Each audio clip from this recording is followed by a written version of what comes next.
Tokë bujqësore shtetërore në Maqedoni ka marrë edhe familja e kryetarit të Pustecit Edmond Temelko. Kjo për LSDM-n opozitare është treguese në këtë mënyrë i është kthyer Temelkos për punën e bërë në fushatat zgjedhore kur votuesit nga Pusteci silleshin në qendër. Sipas zëvendës ministrit për bujqësi Lupço Nikolovski, në vitin 2014 babai i kryetarit Temelko ka marrë 3 dekar tokë. Nikolovski konfirmon se po hulumtohen marrëveshje tjera në të cilat bartës të koncesionit janë antar të familjes së Temelkos.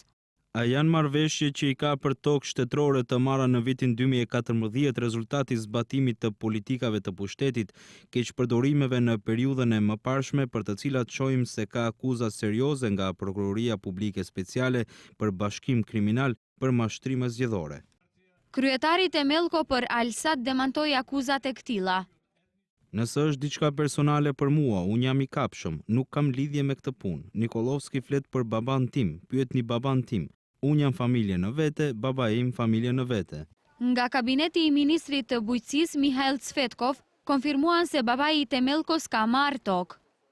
Toka shtetërore ishte ofruar përmes thirrjes publike në vitin 2013 dhe e njëjta i u dha ofertuesit të vetëm. Marrëveshja është lidhur më 4 të 11-tit të 2014.